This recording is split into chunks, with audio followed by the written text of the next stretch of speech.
मंच पर उपस्थित सभी सम्मानित नेतागण और गांव नाला में मौजूद मेरे सभी बड़े बुजुर्ग भाई, मोनू भैया के आवास पर आज आप और हम इकट्ठा हुए हैं और आप हमारा मकसद अच्छे तरीके से जानते हैं।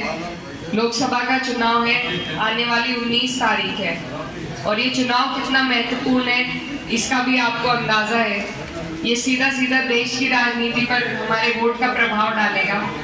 तो इसीलिए आपसे मैं गुजारिश करने आई हूँ कि आपका जो ये वोट है, इस वोट को आप इसका ऐसा सदुपयोग करें, इसको सही जगह पर डालें, ऐसी जगह डालें जहाँ आपके वोट की कदर हो, जहाँ कोई आपके बीच आए, आपके सुख दुख में, आपकी परेशानी में, आपकी परेशानियों का निस्तारण करा सके या उन्हें संसद तक उठाने का काम कर सके।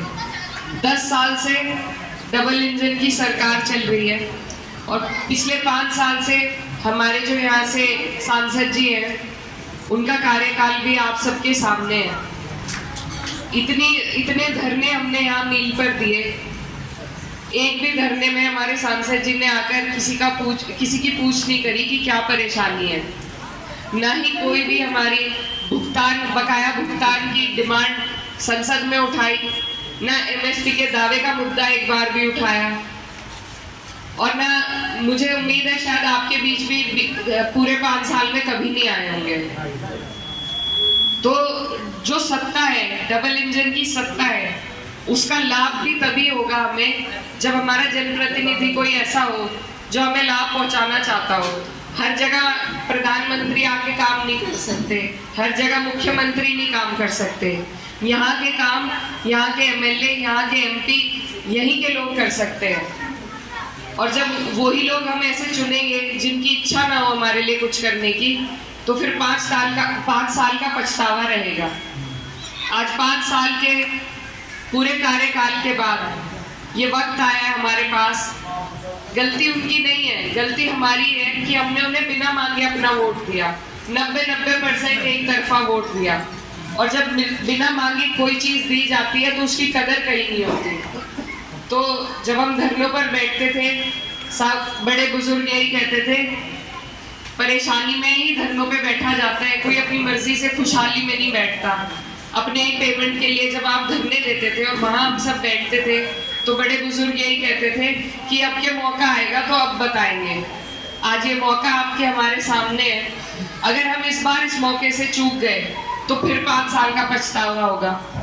तो ये जो सरकार है, इसके पास पैसे की कमी नहीं है, लेकिन आपका और हमारा 200-300 करोड़ जो मिलों पे है, वही ये दिलाने में क्यों चूक जाते हैं, क्योंकि ये आपकी और हमारी खुशहाली चाहते ही नहीं। ये बात आपको और हमें समझने की है और इसी को सोचते हुए अपना वोट देने की है। तो ये टाइम है आपका, आपने जो पूरे 5 साल परेशानियां झेली हैं उसका जवाब देने का यही वक्त है और माध्यम है वोट, और किसी तरीके से हम जवाब नहीं दे सकते। तो इसीलिए मेरा आप सभी से अनुरोध है कि आप लोग सही जगह वोट डालें। मैं भी इस क्षेत्र की बेटी हूँ, मेरे पिताजी यहाँ से विधायक भी रहे, सांसद भी रहे और उन्हें खास तौर पर जाट समाज का बहुत लगाव था उन्हें जाट समाज से, और बहुत प्यार उन्हें मिला। यहाँ से जब वो मुजफ्फरनगर लड़ने गए थे लोकसभा का चुनाव, तो भी वो आप सबके दमखम पर ही वहां लड़ने गए थे। तो आप लोगों ने हमेशा परिवार को प्यार दिया, मेरे पिताजी को अपनाया, उन्हें कई बार जनप्रतिनिधि बनाया और उन्होंने भी हमेशा मजबूती के साथ आप सबकी सेवा करी। आज और कभी उन्होंने कोई भेदभाव नहीं करा, ना वो इस बात में यकीन करते थे। वो हमेशा यही कहते थे कि किसी भी नेता की कोई जात होती है, ना कोई धर्म होता है, ना बिरादरी होती है। उसके जो लोग हैं, उसकी जो जनता है, उन्हीं का धर्म, उन्हीं की जातियां सब उसकी अपनी होती है। और जब कोई नेता किसी एक जात का या बिरादरी का या धर्म का झुकाव करने लगे तो वहीं से उस नेता का पतन शुरू हो जाता है। तो यही उनकी सीख है और इसी को आगे लेकर मैं चलना चाहती हूँ और उसके लिए मुझे आज आप सबके साथ की जरूरत है। आज अगर आपने अपना आशीर्वाद और समर्थन मुझे दिया तो मैं आपसे वादा करती हूँ कि आने वाले वक्त में जिस तरीके से मेरे पिताजी आप सब लोगों के लिए तैयार रहते थे आपकी लड़ाई लड़ने के लिए, मैं भी मजबूती के साथ आपसे आगे आपकी लड़ाई लड़ने के लिए तैयार रहूंगी। इसी के साथ आपका आशीर्वाद देने के लिए आपके बीच आई थी। बहुत बहुत धन्यवाद। एक सेकंड